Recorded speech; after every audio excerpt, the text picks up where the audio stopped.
जो हसीना की बाक़ियातुस सय्यात हैं बांग्लादेश के अंदर, जो उनकी प्राइवेट एक फोर्स भी ज़ाहिर है चल रही थी, लोगों को मारना, हुकूक सल्ब करना।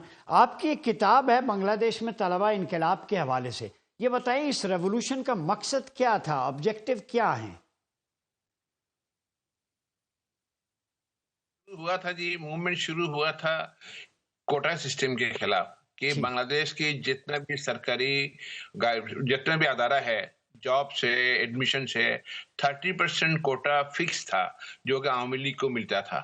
इसके खिलाफ शुरू हुआ, लेकिन हसीना वाजद की 16 साल की जो दौरे हुक्मरानी है उसमें इतना ज्यादा जुल्म किया है, वो जुल्म में शिकार लोग भी इसमें शामिल हो गए। मूवमेंट्स में तलबा प्लस आम जो पब्लिक है वो शामिल हुए, जिसकी वजह से हसीना वाजिद को लाखों की तादाद में लोग सड़क पे निकल आए। हसीना वाजिद को भागने के अलावा कोई रास्ता न मिला, यानी फौज उसको ना बचा सकी, पुलिस नहीं बचा, सारे उसके थे 16 साल में हुक्मरानी कर रहे थे, तो उसके पास कोई रास्ता नहीं था सिवाय भागने के। अब उसको जो हसीना वाजिद ने भागे, वो इंडिया चले गए, उनके साथ तमाम लीडरशिप चले गए, तमाम लीडरशिप 700-800 लोग हैं, वो भी सारे इंडिया चले गए। पूरा बांग्लादेश से जो लीडरशिप है हसीना वाजिद की, आवामी लीग की, सारे इंडिया में है, बांग्लादेश से बाहर है। अब वहां होल्ड करने के लिए, आवामी लीग को होल्ड करने के लिए कोई बंदा नहीं है इस वक्त।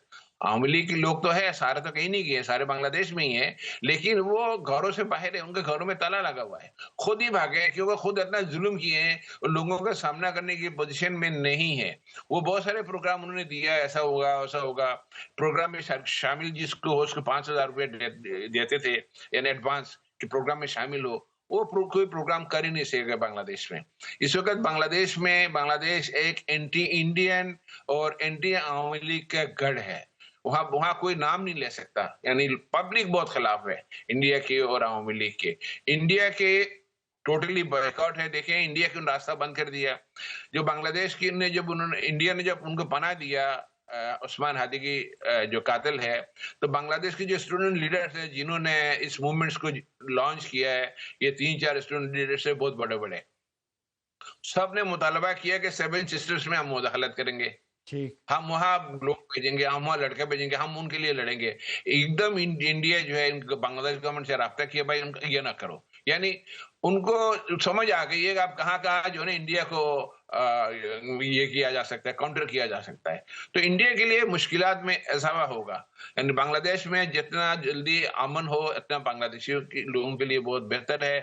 लेकिन इंडिया ये नहीं चाहता, इंडिया चाहता है बांग्लादेश में डेमोक्रेटिक ट्रांजेक्शन ना हो, पॉलिटिकल गवर्नमेंट ना आए जल्दी से जल्दी, और वो स्टेबल ना हो, डेवलपमेंट्स ना हो। इसलिए बांग्लादेश को हर तरफ से ब्लॉक करने की कोशिश की, गारमेंट इंडस्ट्री बांग्लादेश को उसको हर जगह में आग लगाने की कोशिश की।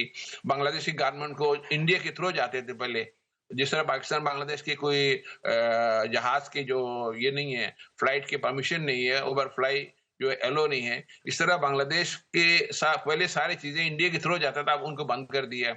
बांग्लादेश में एक्सपोर्ट के लिए अब उन्होंने श्रीलंका, मालदीव का सहारा लिया, वहां से जाता है। इंडिया ने हर वो कोशिश की बांग्लादेश को ब्लॉक करे, लेकिन नाकाम हुए। डॉक्टर यूनुस की जो हिकमत अमली है उसके सामने इंडिया टोटली फेल हो गया है।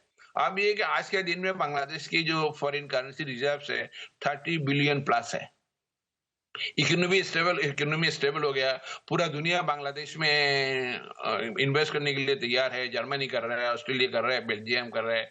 एक बात और बहुत इंपॉर्टेंट है, वो ये है कि बांग्लादेश में वीजा के लिए बांग्लादेशियों को इंडिया जाना पड़ता था, कोई एम्बेसी बांग्लादेश में वीजा नहीं इश्यू करता था। यूरोपियन यूनियन है, सारे अमेरिका है, सारे दुनिया। अब डॉक्टर यूनुस ने सबको बांग्लादेश में ऑफिस खोलने की रिक्वेस्ट की और तकरीबन सब ने ऑफिस बांग्लादेश में खोल दिया। बांग्लादेश के लोगों को, तलबा को इंडिया जाने की जरूरत नहीं पड़ती। ट्रीटमेंट के लिए चाइना ने ओपन कर दिया है, टर्की ने ओपन किया है, मलेशिया ने किया है, इंडोनेशिया ने किया है, यानी इंडिया की काउंटर बहुत सारे अल्टरनेट रास्ता उन्होंने ढूंढ लिया है, जिसकी वजह से बांग्लादेशियों को, बांग्लादेश गवर्नमेंट को कोई मुश्किल नहीं हो रहा है। अब इंडिया को मुश्किल है, इंडिया के प्रोडक्ट बांग्लादेश में 8 बिलियन प्लस एनुअली आता है, वो ब्लॉक हो गया। इंडिया को 7 सिस्टर जाने के लिए ओवरफ्लाई बंद कर दिया, सारे रास्ता बंद है। बांग्लादेश के अंदर से जितना भी रेलवे की लाइन बिछाया था इंडिया ने, रोड इंफ्रास्ट्रक्चर डेवलप किया था 7 सिस्टर्स के लिए, ये सारे बंद है। अच्छा नसीर साहब, ये बताएं, चूंकि डॉक्टर यूनुस खुद भी माइक्रो इकोनॉमिक्स में, उन्हें अवार्ड्स भी मिल चुके हैं, एक्सपर्ट हैं, माहिर तालीम है।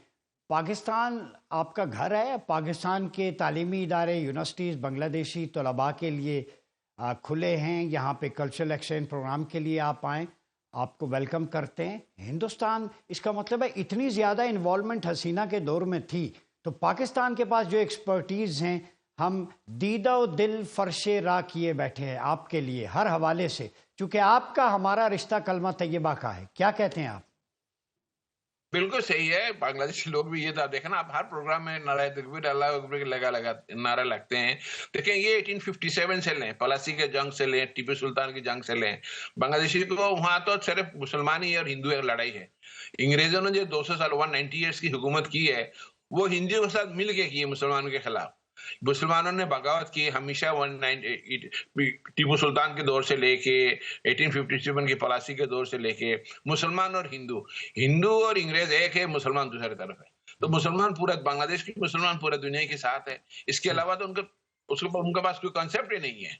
यानी बांग्लादेश के मुसलमानों को मुसलमानों के साथ रहने के अलावा और कोई ऑप्शन ही नहीं है। ऑप्शन ही वो नहीं है। मुसलमानों के साथ है, हमारे साथ